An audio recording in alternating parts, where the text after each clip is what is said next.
아내가 숨긴 병원 봉투, 서랍을 열었을 때 저는 처음에는 그것이 무엇인지 몰랐습니다.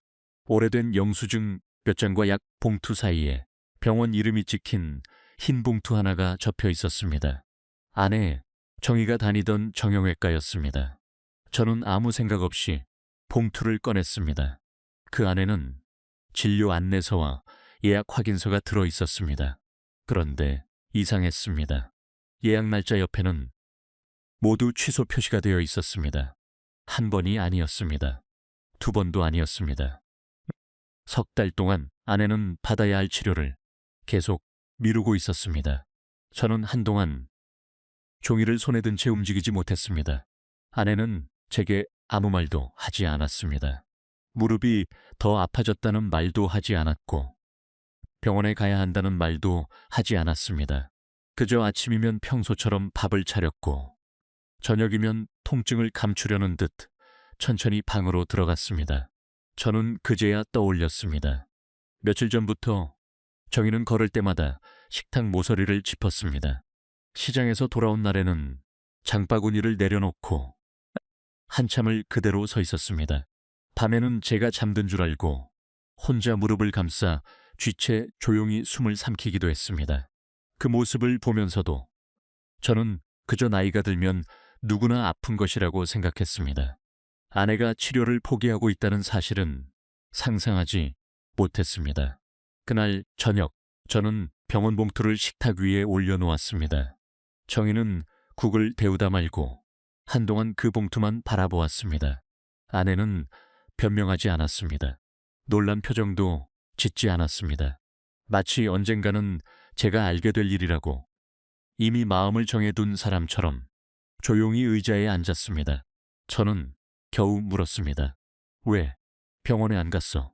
정희는 한참 뒤에야 대답했습니다. 건물 수리비도 나갔고 이번 달 이자도 있잖아요. 내 무릎은 조금 더 참을 수 있어요. 그 말을 듣는 순간 저는 숨이 막히는 것 같았습니다. 저는 아내가 치료비를 걱정하지 않게 해주고 싶어서 집을 팔았습니다. 고양시 일산에 있던 저희 아파트는 대출이 한 푼도 없는 집이었습니다. 시세는 9억 원 정도였습니다. 현금도 1억 원 가까이 있었습니다. 저와 정희가 함께 받는 연금은 매달 220만 원 정도였습니다. 부자는 아니었습니다. 하지만 병원비가 필요하면 꺼내 쓸 돈이 있었고 매달 은행 이자를 걱정하지 않아도 됐습니다. 무릎이 좋지 않은 아내도 엘리베이터를 타고 편하게 오르내릴 수 있었습니다. 병원과 시장도 가까웠습니다. 그때의 저희는 적어도 무너지지 않는 생활을 가지고 있었습니다. 그런데 저는 그 생활이 답답했습니다. 평생을 일했는데도 연금 안에서만 조심하며 살아야 한다는 사실이 억울했습니다. 집값은 9억 원이나 된다는데 정작 매달 손에 들어오는 돈은 크지 않다는 사실이 불안했습니다. 무엇보다 정희가 병원비와 생활비를 생각하며 늘 먼저 참는 모습이 싫었습니다. 그때 누군가 제게 말했습니다. 아파트는 돈이 묶여 있는 곳이라고.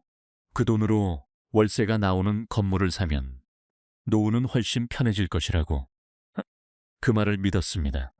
집 한 채를 팔아 월세가 들어오는 건물로 바꾸면 아내는 더 이상 치료비를 걱정하지 않아도 될 줄 알았습니다.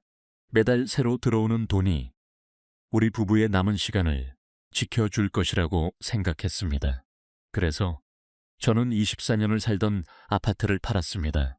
아이들이 자라던 방도 떠났습니다. 정희가 화분을 키우던 베란다도 놓아버렸습니다. 그리고 오래된 상가 건물 한 채를 샀습니다. 처음 몇 달은 정말 모든 것이 잘 되는 것처럼 보였습니다. 통장에는 월세가 들어왔고 저는 제 판단이 옳았다고 믿었습니다. 아내에게도 이제는 걱정하지 말라고 말했습니다. 필요한 치료가 있으면 미루지 말고 받으라고 큰 소리 쳤습니다.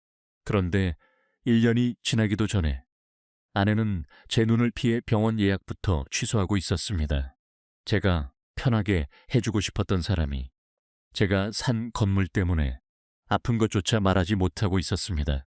그날 저는 처음으로 두려워졌습니다. 제가 잘못 산 것은 단순히 건물 한 채가 아니었습니다. 저는 어쩌면 아내가 아프다고 말할 수 있는 생활까지 팔아버린 것인지도 몰랐습니다. 노후에 돈이 더 들어오는 집을 선택한 것이 왜 아내에게 치료를 참게 만드는 일이 되었을까요? 대출 없는 아파트와 남겨둔 현금보다 저는 왜 매달 들어온다는 월세를 더 믿었을까요? 지금 이 이야기가 남의 일처럼 느껴지지 않으신다면 조용히 구독해 두시고 끝까지 함께 점검해 보세요. 제 이름은 한영수입니다. 올해 68입니다. 그리고 이 이야기는 아직 아내가 아픈 것을 숨기지 않아도 되었던 시절부터 시작됩니다. 아내가 아픈 것을 숨기지 않아도 되었던 집. 제가 퇴직하던 해, 정희는 아직 병원 가는 일을 미루지 않았습니다. 무릎이 좋지 않은 것은 오래된 일이었습니다. 젊었을 때는 비가 오는 날이면 조금 시큰한 정도였지만 나이가 들면서 계단을 오래 오르거나 시장에서 무거운 것을 들고 돌아온 날에는 통증이 쉽게 가라앉지 않았습니다. 그래도 그때는 크게 걱정하지 않았습니다. 저희가 살던 일산 아파트에는 엘리베이터가 있었습니다. 집에서 병원까지는 버스로 15분이면 충분했습니다. 단지 입구에서 버스를 타고 두 정거장만 가면 정희가 다니던 정형외과가 있었고 그 옆에는 약국도 있었습니다. 정희는 한 달에 몇 번씩 병원에 가서 물리치료를 받았습니다.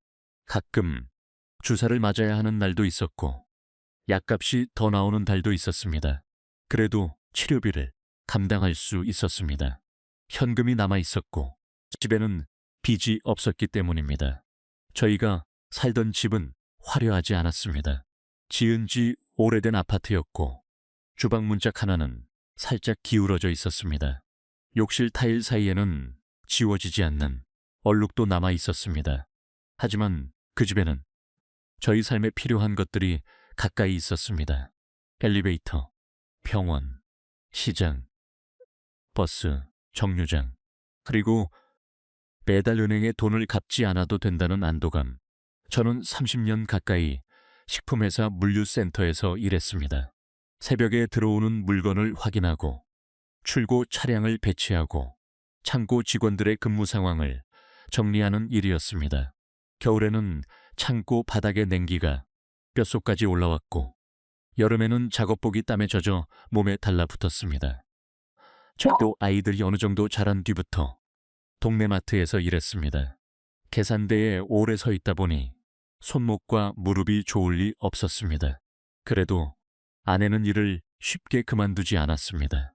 아이들 학비가 들어가던 시절에는 조금이라도 보탬이 되고 싶어 했고 아이들이 결혼한 뒤에는 저희 노후 자금에 보태고 싶어 했습니다. 저희는 크게 벌지는 못했습니다. 대신 크게 무리하지도 않았습니다. 주변 사람들이 새 아파트로 옮겨갈 때도 저희는 살던 집을 지켰습니다. 차도 오래 타고 여행도 쉽게 가지 않았습니다. 아이들이 결혼할 때 목돈이 필요했지만 집을 담보로 큰 빚을 내지는 않았습니다. 그렇게 살아온 시간이 모여 퇴직하던 해에는 대출 없는 아파트 한 채가 남았습니다. 시세는 9억 원 가까이 되었습니다. 현금은 1억 원 정도 남아 있었습니다.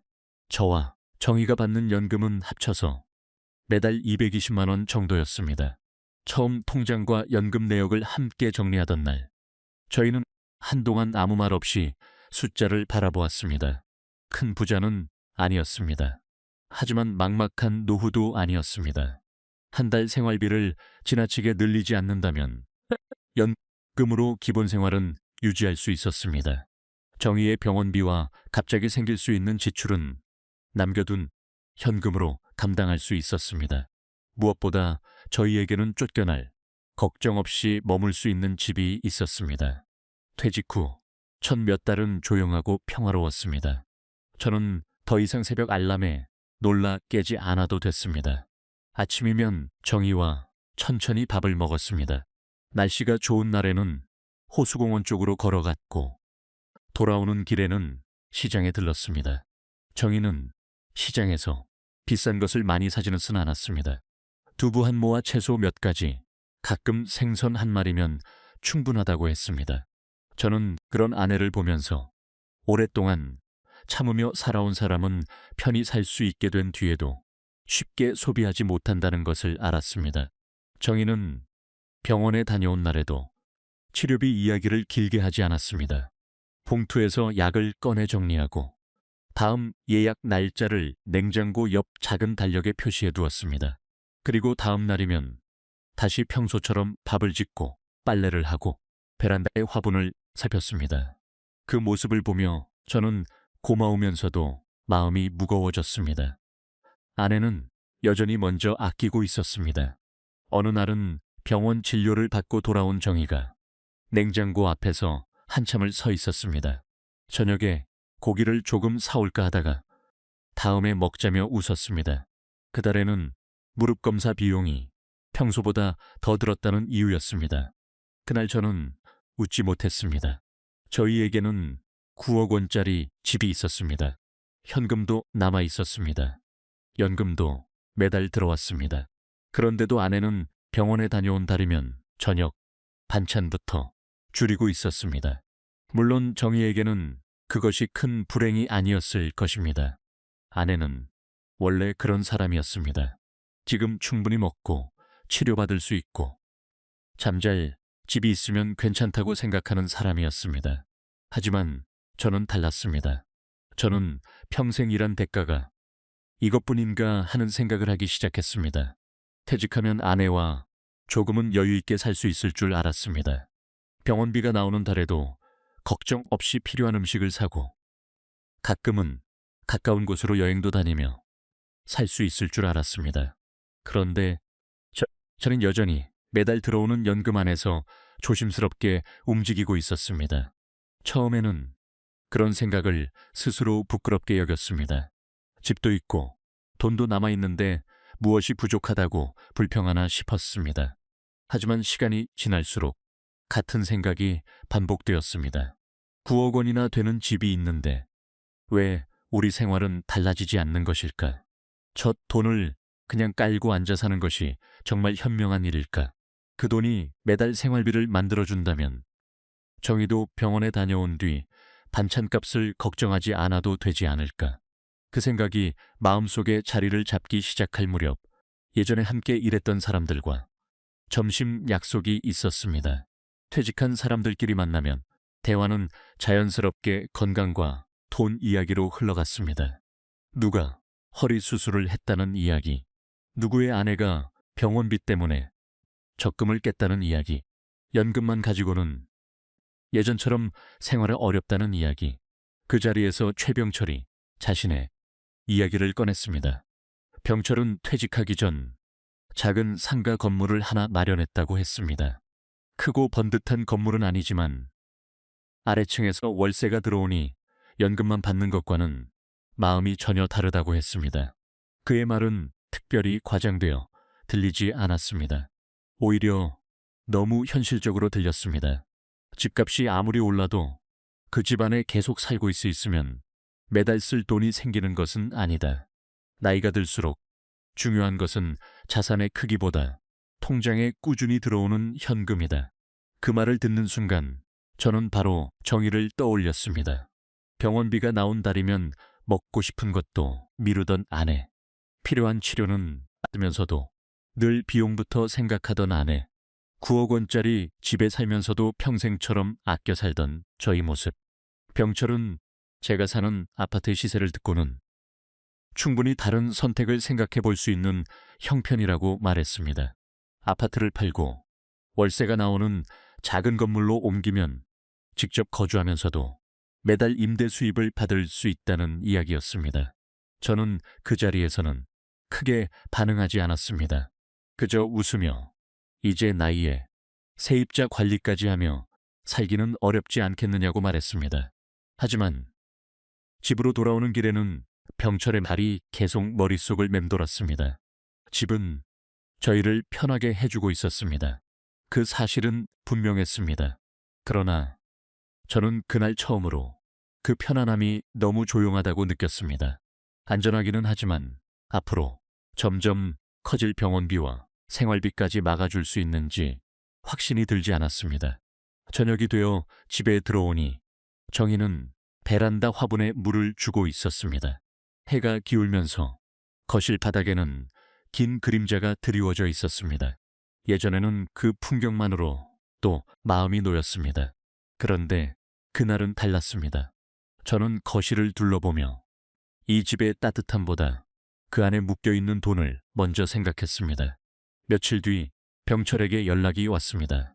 일산에서 아주 멀지 않은 곳에 저희 같은 은퇴 부부가 살면서 월세를 받을 수 있는 3층짜리 상가주택이 나왔다는 말이었습니다.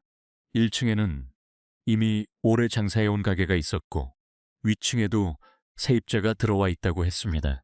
결정하라는 것이 아니라 한번 보고 비교만 해보라는 말이었습니다. 저는 전화를 끊은 뒤에도 한참 동안 아무 말 없이 앉아 있었습니다. 정희는 주방에서 다음 병원 예약 날짜를 달력에 적고 있었습니다. 그때까지만 해도 아내는 아프면 병원에 갈 수 있는 사람이었습니다. 저는 그 사실이 귀한 것인지 모르고 있었습니다. 다음 날 오전 저는 정희에게 잠깐 볼 일이 있다고 말하고 집을 나섰습니다.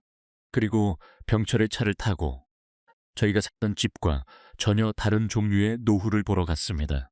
월세가 들어오던 석 달, 그리고 처음 생긴 빈자리. 병철이 보여준 건물은 저희 아파트에서 차로 20분쯤 떨어진 곳에 있었습니다. 대로변에서 한 골목 안쪽으로 들어간 자리였습니다. 주변에는 오래된 빌라와 작은 아파트 단지가 있었고 세탁소와 약국, 식당 몇 곳이 드문드문 이어져 있었습니다.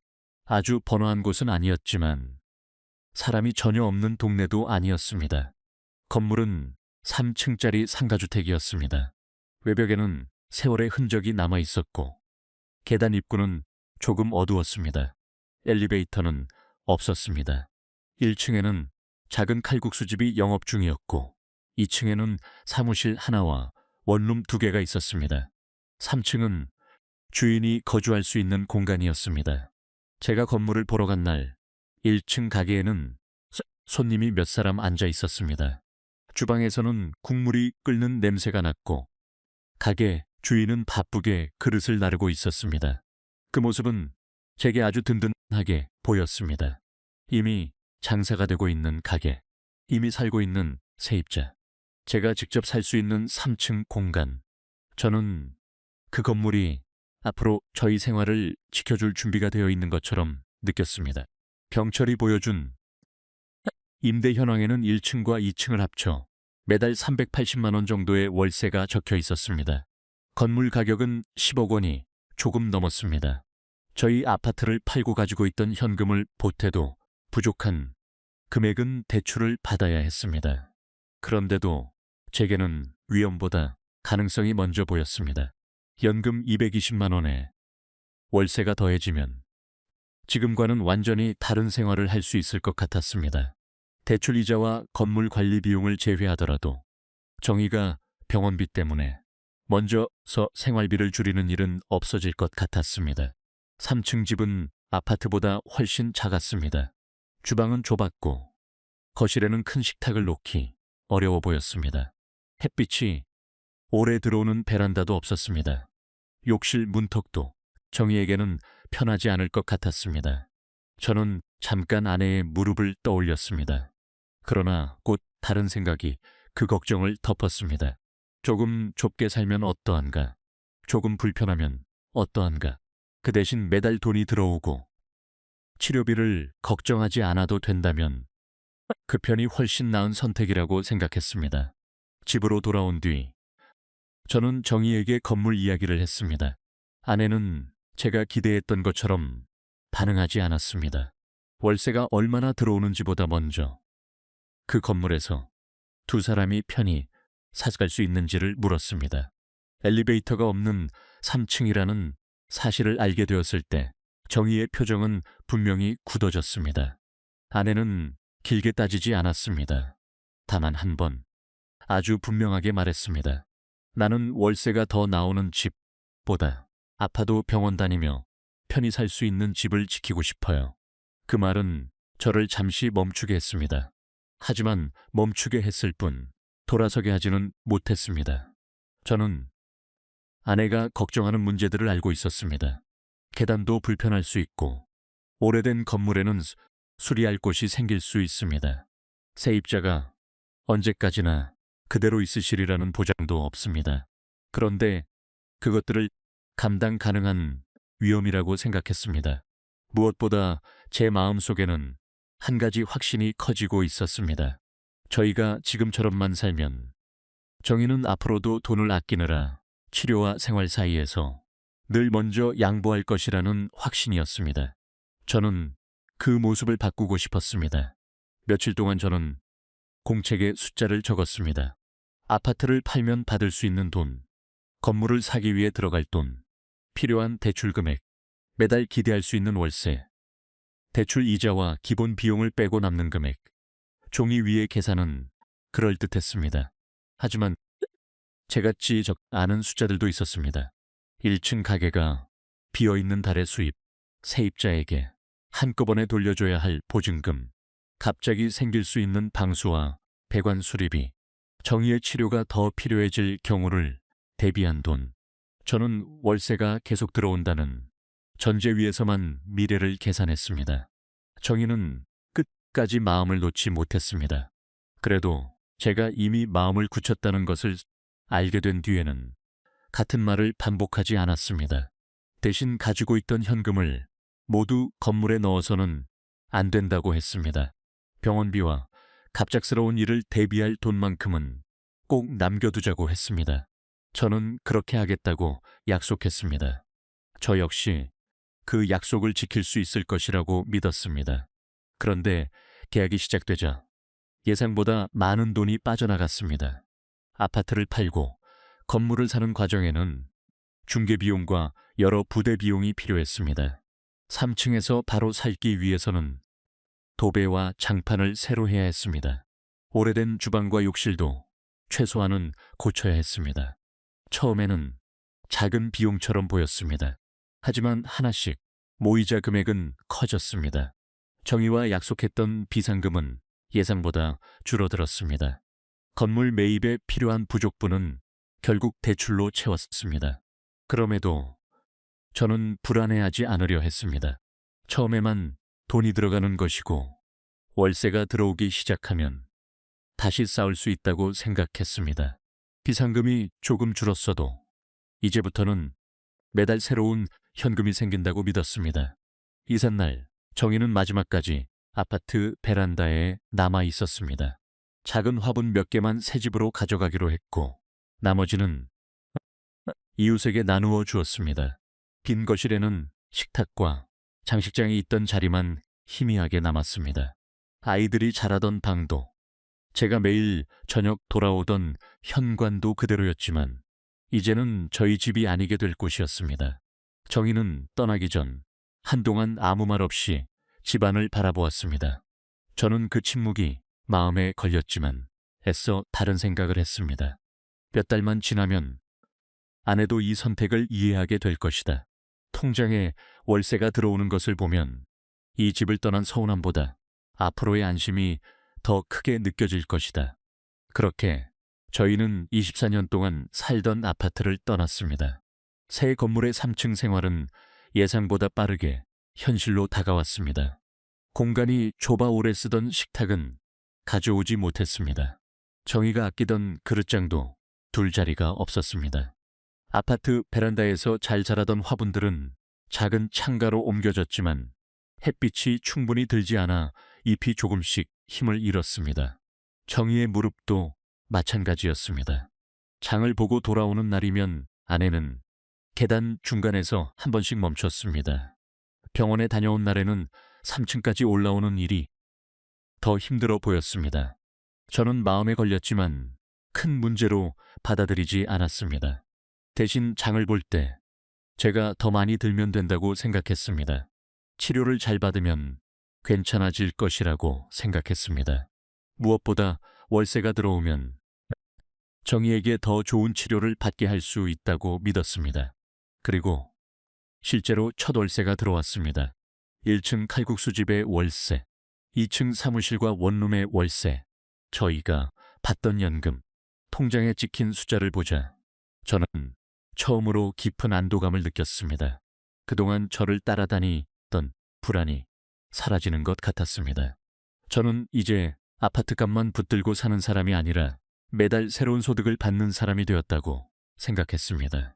정희에게도 이제 병원비 걱정은 하지 않아도 된다고 말했습니다. 무릎 치료도 계획대로 받고 필요한 검사가 있으면 미루지 말라고 했습니다. 처음 석 달 동안은 정말 제 판단이 옳았던 것처럼 보였습니다. 월세는 정해진 날 들어왔습니다. 대출 이자를 내고도 예전보다 생활비에 여유가 생겼습니다. 정희의 병원 진료가 있는 달에도 저는 이전처럼 통장 잔액부터 걱정하지 않아도 된다고 생각했습니다. 저는 점점 자신감을 되찾았습니다. 퇴직 후 연금만 바라보며 움츠러들었던 마음도 조금씩 풀렸습니다. 친구들과 만났을 때는 건물을 샀다는 이야기를 숨기지 않았습니다. 직접 사는 집에서 월세까지 받으니 노후가 훨씬 안정된 것 같다고 말했습니다. 하지만 정희는 저처럼 들뜨지 않았습니다. 아내는 이전보다 말수가 조금 줄었습니다. 병원에 다녀와도 치료 이야기를 길게 하지 않았고 계단이 힘든 날에도 괜찮다고만 했습니다. 저는 그것을 새 생활에 적응하는 과정이라고만 생각했습니다. 제가 미처 보지 못한 것은 아내가 편해진 것이 아니라 저를 안심시키려고 조용해지고 있었다는 사실이었습니다. 네 번째 월세를 기다리던 어느 날 1층 칼국수집 주인이 저를 찾아왔습니다. 그의 얼굴은 처음 건물을 보러 왔을 때와 달랐습니다. 당시에는 가게 안에 손님들이 있었고 주인의 목소리에도 힘이 있었습니다. 그러나 그날 계산대 옆에 서서 오래 망설인 뒤 조심스럽게 가게를 정리해야 할 것 같다고 말했습니다. 재료비는 계속 올랐고 손님은 줄었다고 했습니다. 이미 몇 달 동안 손해를 감수하며 버텼지만 더는 임대료를 내면서 영업을 계속할 수 없다고 했습니다. 저는 순간 귀를 의심했습니다. 저에게 이 건물의 가장 든든한 부분은 1층 가게였습니다. 그곳에서 들어오는 월세가 가장 컸고 그 월세가 오래 유지될 것이라는 믿음 때문에 저는 아파트를 팔 결심까지 했습니다. 그런데 그 가게가 제가 건물을 산 지 불과 몇 달 만에 문을 닫겠다고 하고 있었습니다. 주인은 다음 달 초까지 가게를 비우겠다고 했습니다. 그리고 나가는 날짜에 맞춰 보증금을 돌려받아야 한다고 말했습니다. 그 말을 듣는 순간 저는 처음으로 제가 계산하지 않았던 돈의 무게를 느꼈습니다. 저는 들어오는 월세만 보았습니다. 나갈 때 한꺼번에 돌려줘야 하는 돈은 제대로 보지 않았습니다. 가게 주인이 돌아간 뒤 저는 한동안 1층 가게 앞에 서 있었습니다. 아직 간판은 그대로였습니다. 문 안쪽에는 식탁도 놓여 있었고 주방에는 냄비도 남아 있었습니다. 그러나 제 눈에는 이미 그 자리가 텅 비어 있는 것처럼 보였습니다. 저녁이 되어 3층으로 올라갔을 때 정희는 식탁 대신 작은 상 앞에 앉아 다음 병원 예약 안내서를 정리하고 있었습니다. 저는 바로 말을 꺼내지 못했습니다. 아내가 처음부터 걱정했던 일이 생각보다 훨씬 빨리 현실이 되었다는 사실을 어떻게 말해야 할지 몰랐습니다. 그날 처음으로 저는 깨달았습니다. 월세가 들어오는 집은 월세가 멈추는 순간에도 그대로 지켜지는 집이 아니었습니다. 오히려 그때부터 제가 가진 현금과 마음을 계속 요구하는 집이 될 수도 있었습니다. 아내는 치료비부터 줄이고 있었습니다. 그날 저녁 저는 쉽게 입을 열지 못했습니다. 1층 칼국수집이 나가겠다는 말을 듣고 올라왔지만 정희에게는 바로 말할 용기가 나지 않았습니다. 아내는 작은 상 위에 병원 안내서를 펼쳐놓고 있었습니다. 다음 달 무릎 치료 날짜를 확인하고 약 봉투를 정리하고 있었습니다. 그 모습을 보는 순간 가게가 나간다는 사실보다 다른 두려움이 먼저 밀려왔습니다. 이제 월세가 줄어들면 정희의 치료비부터 마음에 걸리게 될 것이라는 두려움이었습니다. 저는 결국 늦은 저녁이 되어서야 사실을 말했습니다. 1층 가게가 다음 달이면 비게 된다고, 보증금도 돌려줘야 한다고 말했습니다. 정희는 놀라 소리를 내지 않았습니다. 그저 조용히 병원 안내서를 접고 통장을 가져왔습니다. 저희는 작은 상 위에 계약서와 통장, 대출 상환 내역을 모두 펼쳐놓았습니다. 건물을 사고 들어올 때는 월세가 매달 들어올 것이라고 믿었기 때문에 부족한 돈도 시간이 지나면 다시 채워질 것이라고 생각했습니다. 하지만 가장 큰 월세가 사라지고 보증금까지 돌려줘야 하는 상황이 되자 계산은 전혀 달라졌습니다. 아파트를 팔고 건물을 사는 동안 이미 많은 돈이 빠져나갔습니다. 취득 비용과 중개 비용이 들었습니다. 3층 집을 손보는데도 돈이 들었습니다. 처음에는 작은 정리라고 생각했던 공사비가 하나씩 모여 생각보다 큰 금액이 되어 있었습니다. 거기에 이제는 세입자에게 돌려줘야 할 보증금이 있었습니다. 통장에 남은 돈은 정희와 약속했던 비상금이라고 부르기 어려울 만큼 줄어들어 있었습니다. 정희는 한참 동안 숫자만 바라보았습니다. 저도 아무 말도 하지 못했습니다. 처음 건물을 보러 갔을 때 저는 들어올 돈만 계산했습니다. 매달 월세가 들어오면 저희 생활은 나아질 것이라고 생각했습니다. 하지만 월세가 멈췄을 때 이미 들어가 버린 돈을 어떻게 되돌릴 것인지는 생각하지 않았습니다. 저는 애써 괜찮다고 말했습니다. 가게 자리는 그대로 남아 있으니 새 세입자를 구하면 된다고 생각했습니다. 월세를 조금 낮추더라도 사람이 들어오면 다시 버틸 수 있다고 믿고 싶었습니다. 1층 칼국수집이 떠난 뒤 빈 점포 유리문에는 임대 안내문이 붙었습니다. 처음 며칠은 문의 전화가 왔습니다. 작은 식당을 해보고 싶다는 사람도 있었고 반찬 가게를 생각한다는 사람도 있었습니다. 그러나 직접 내부를 둘러본 사람들은 쉽게 계약하지 않았습니다. 어떤 사람은 골목 안쪽이라 손님을 끌기 어렵다고 했습니다. 어떤 사람은 내부 시설이 오래되어 손볼 곳이 많다고 했습니다. 어떤 사람은 월세를 더 낮춰야 생각해 볼 수 있다고 했습니다. 저는 결국 임대료를 낮추었습니다. 그래도 점포는 쉽게 나가지 않았습니다. 예전에는 1층에서 올라오는 음식, 냄새가 건물이 살아있다는 증거처럼 느껴졌습니다. 이제 그곳은 낮에도 조용했고 저녁이면 건물 전체에서 가장 어두운 공간이 되었습니다. 저는 매일 아침 1층으로 내려가 문을 열고 환기를 시켰습니다. 유리문에 먼지가 묻으면 닦았고 임대 안내문이 구겨지면 다시 붙였습니다. 지나가는 사람들이 한 번이라 또 관심을 가져주기를 바랐습니다. 하지만 시간은 아무 일도 없었다는 듯 흘렀습니다. 대출 이자는 매달 같은 날짜에 빠져나갔습니다. 생활비도 기다려주지 않았습니다. 2층에서 들어오는 월세와 저희 연금만으로는 예전처럼 마음 편히 살 수 없었습니다. 처음에는 외식을 줄였습니다. 그 다음에는 생활용품을 필요한 만큼만 샀습니다. 겨울이 다가오자 난방을 켜는 시간도 줄였습니다. 정희는 불평하지 않았습니다. 오히려 저보다 먼저 줄일 것을 찾아냈습니다. 시장에 다녀온 장바구니는 점점 가벼워졌습니다. 반찬은 단순해졌고 냉장고에는 오래 두고 먹을 수 있는 음식이 많아졌습니다.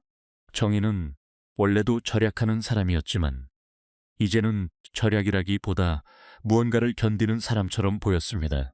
그런데도 저는 가장 중요한 것을 늦게 알아차렸습니다. 장마가 시작된 어느 날 2층 원룸 세입자에게서 연락이 왔습니다. 천장 한쪽에서 물이 떨어지고 있다는 말이었습니다.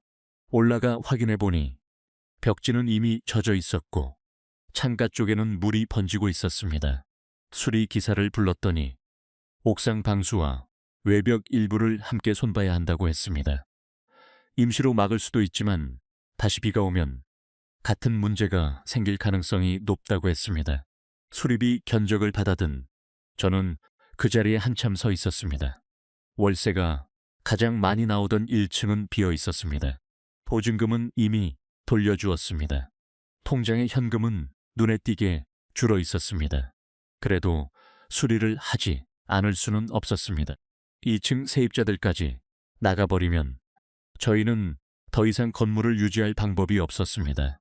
결국 남아있던 돈에서 수리비를 냈습니다. 그날 이후 정희는 병원 이야기를 거의 하지 않았습니다. 예전에는 치료를 다녀오면 다음 예약 날짜를 달력에 표시해 두었습니다. 약이 떨어지기 전에 미리 챙기기도 했습니다. 그런데 어느 순간부터 냉장고 옆 달력에는 병원 일정이 보이지 않았습니다. 저는 처음에는 치료가 잠시 끝난 줄 알았습니다. 무릎 상태가 조금 나아진 것이라고 생각했습니다. 하지만 정희의 걸음은 나아지지 않았습니다. 아침에 일어날 때면 한동안 침대 가장자리에 앉아 있었습니다. 계단을 내려갈 때는 난간을 두 손으로 붙잡았습니다. 장을 보고 돌아온 날이면 현관에 들어서자마자 신발도 제대로 벗지 못한 채 벽에 기대어 숨을 골랐습니다.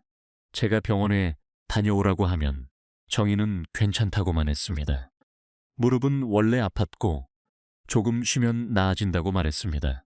저는 그 말을 믿고 싶었습니다.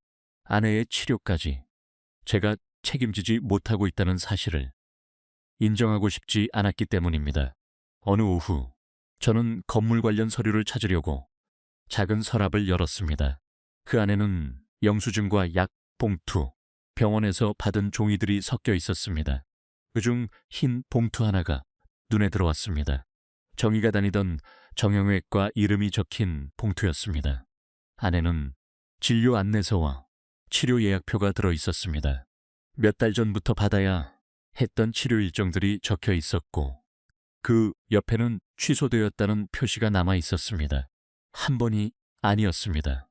정희는 계속 치료를 예약했다가 취소하고 있었습니다. 저는 종이를 들고 한동안 그대로 앉아 있었습니다. 제가 몰랐던 것이 아니었습니다. 제가 보지 않으려고 했던 것이었습니다.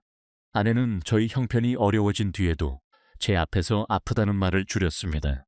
병원비가 더 들면 제가 무너질까봐, 건물을 유지하는데 돈이 더 필요할까봐 자신의 치료부터 뒤로 미루고 있었던 것입니다.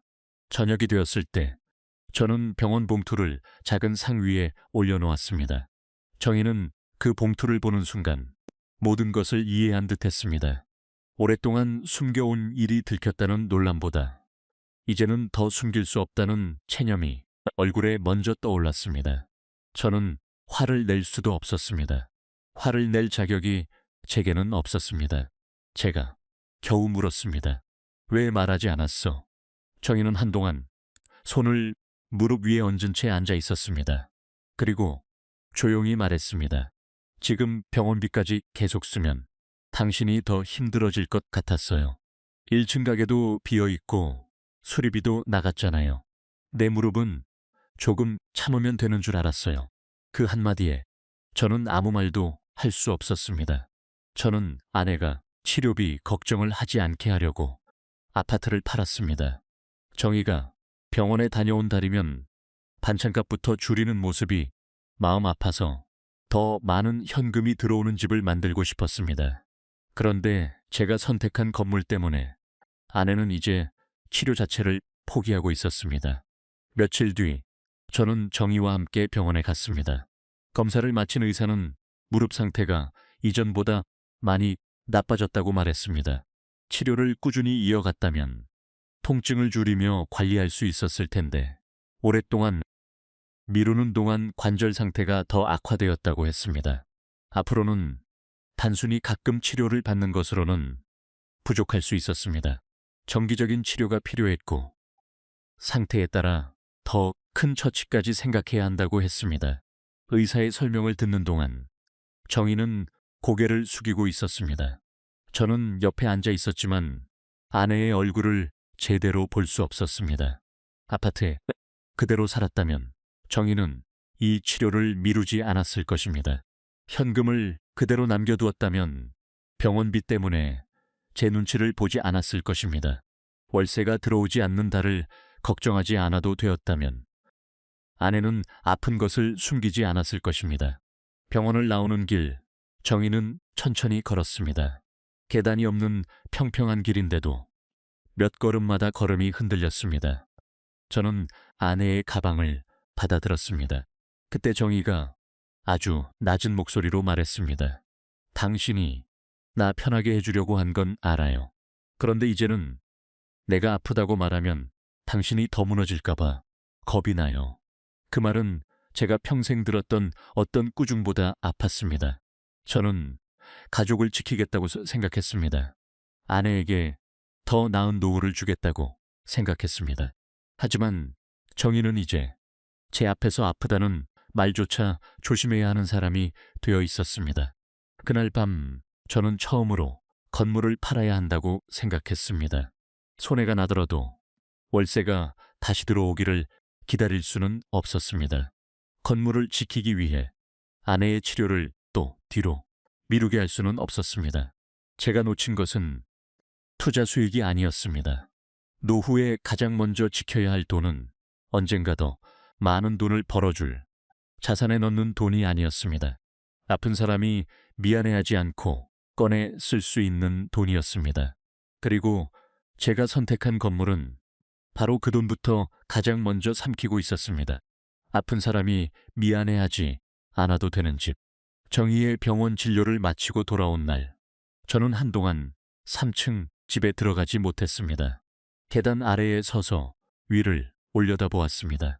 제가 처음 이 건물을 보러 왔을 때는 저 계단 위에 새로운 노후가 기다리고 있다고 생각했습니다. 아래층에서는 월세가 들어오고 위층에서는 저희 부부가 여유 있게 살아갈 것이라고 믿었습니다. 하지만 이제 그 계단은 전혀 다르게 보였습니다. 병원에 다녀온 정희가 통증을 참으며 올라야 하는 길, 비어있는 점포와 대출 이자 때문에 아내가 치료를 미루게 된 집, 제가 지켜야 할 사람보다 제가 산 건물부터 먼저 걱정하게 만든 곳. 저는 더 이상 이곳을 저희의 집이라고 생각할 수 없었습니다. 그날 밤 정희가 잠든 뒤 저는 식탁 앞에 혼자 앉았습니다. 계약서와 대출 내역, 통장 잔액, 병원 진료비 영수증을 모두 꺼내놓았습니다. 예전 같았으면 저는 다시 계산했을 것입니다. 월세를 조금 더 낮추면 새 세입자가 들어올지, 조금만 더 버티면 손해를 줄일 수 있을지, 수리비를 나중으로 미루면 현금을 얼마나 남길 수 있을지. 하지만 그날은 달랐습니다. 아내의 치료 예약표를 본 뒤에는 더 이상 월세 계산이 중요하지 않았습니다. 제가 아무리 손실을 줄여도 정희가 병원비 때문에 또 치료를 취소한다면 그것은 이미 실패한 생활이었습니다. 저는 건물을 팔기로 마음먹었습니다.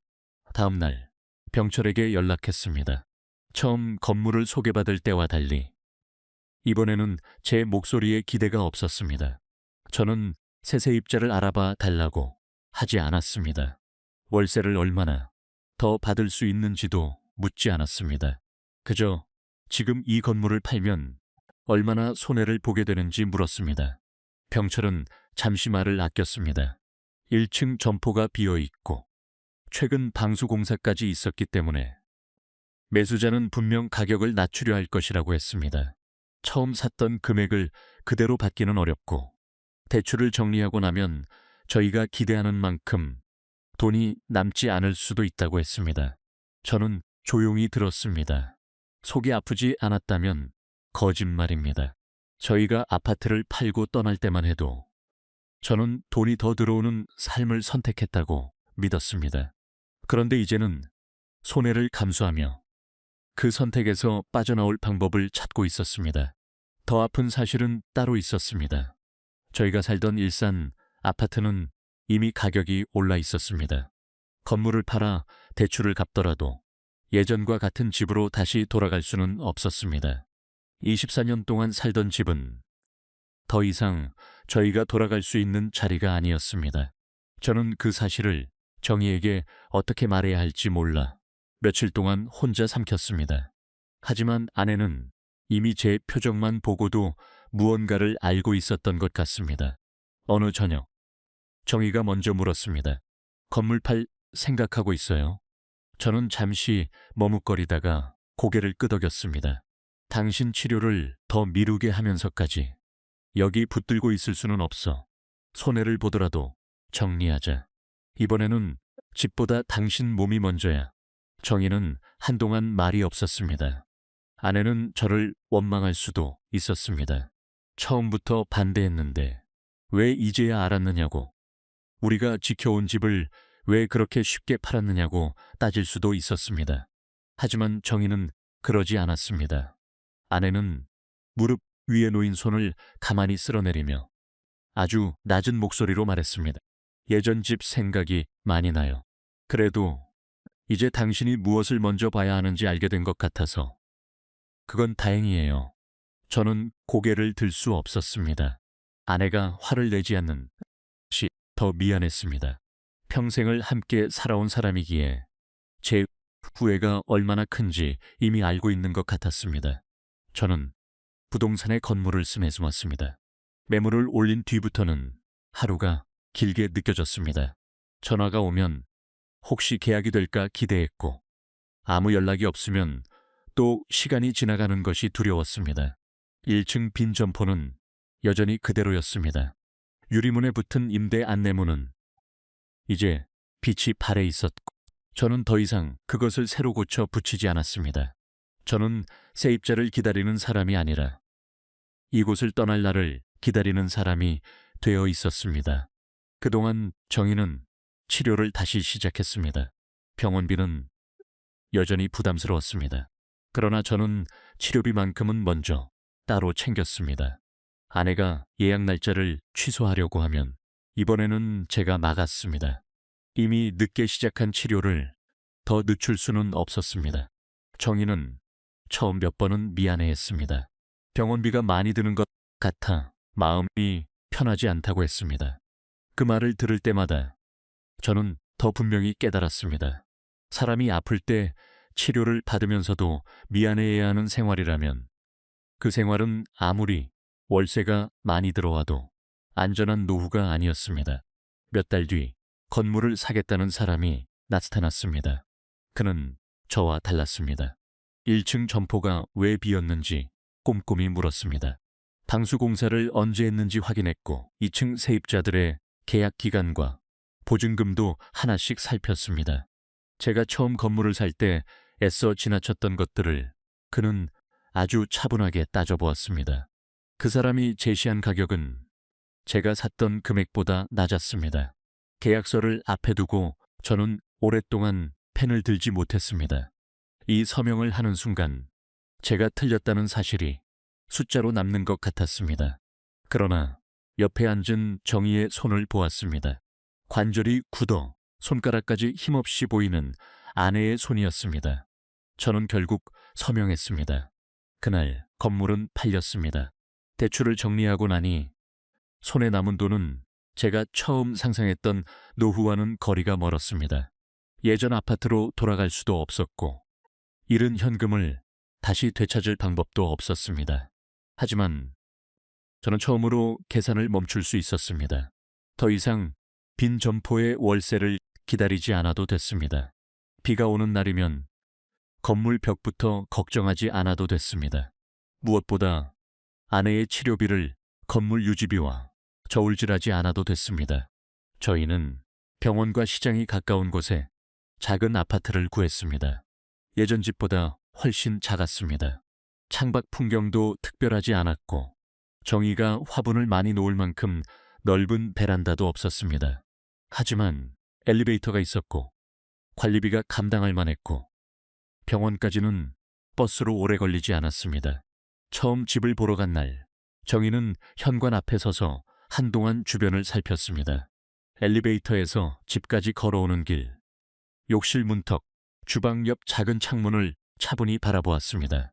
그리고 창가에 손을 얹으며 조용히 말했습니다.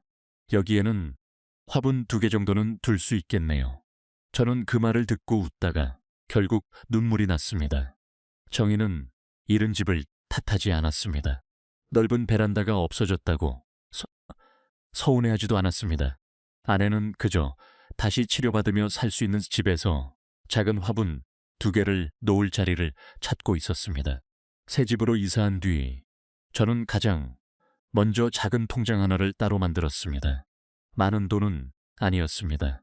하지만 그 돈은 다른 곳에 쓰지 않기로 했습니다. 건물을 사는데도 쓰지 않고, 투자 기회가 있다는 말에도 흔들리지 않고, 아이들에게 쉽게 내어주지도 않을 돈, 정희와 제 병원비, 갑자기 몸이 아플 때를 위해 남겨둘 돈이었습니다. 저는 이제야 알았습니다. 노후에 남겨둔 현금은 놀고 있는 돈이 아니었습니다. 그것은 아픈 사람이 병원에 갈 수 있게 해주는 돈이었습니다. 치료를 미루지 않게 해주는 돈이었습니다. 가족 앞에서 미안하다는 말을 하지 않게 해주는 돈이었습니다. 정희는 다시 정기적으로 치료를 받기 시작했습니다. 처음부터 꾸준히 치료했다면 지금보다 덜 힘들었을지도 모릅니다. 그 생각을 하면 아직도 마음이 아픕니다. 그래도 아내는 조금씩 나아졌습니다. 예전처럼 오래 걷지는 못해도 병원에 다녀오는 길에 시장에 들러 두부와 채소를 살 만큼은 걸을 수 있게 되었습니다. 저희 생활은 이전보다 작아졌습니다. 월세가 들어오는 통장은 더 이상 없습니다. 외식을 자주 할 수 있는 것도 아닙니다. 여행 이야기를 쉽게 꺼내지도 못합니다. 그래도 정희는 이제 병원 예약표를 숨기지 않습니다. 냉장고 옆 달력에는 다음 치료 날짜가 분명하게 적혀 있습니다. 저는 그 날짜를 볼 때마다 오히려 마음이 놓입니다. 아내가 아픈 것을 말할 수 있다는 것, 치료를 받아야 한다고 말할 수 있다는 것, 그 비용 때문에 집 전체가 흔들리지 않는다는 것, 그것이 저희에게는 다시 찾은 평안이었습니다. 저는 가끔 예전 아파트 단지를 지나갑니다. 그곳을 지날 때면 정희가 화분을 키우던 베란다와 아이들이 자라던 작은 방이 떠오릅니다. 그 집을 계속 지켰다면 어땠을까 하는 후회는 사라지지 않습니다. 하지만 이제는 압니다. 제 잘못은 더 나은 생활을 꿈꾼 것이 아니었습니다. 아내를 편하게 해주고 싶었던 마음 자체가 잘못된 것도 아니었습니다.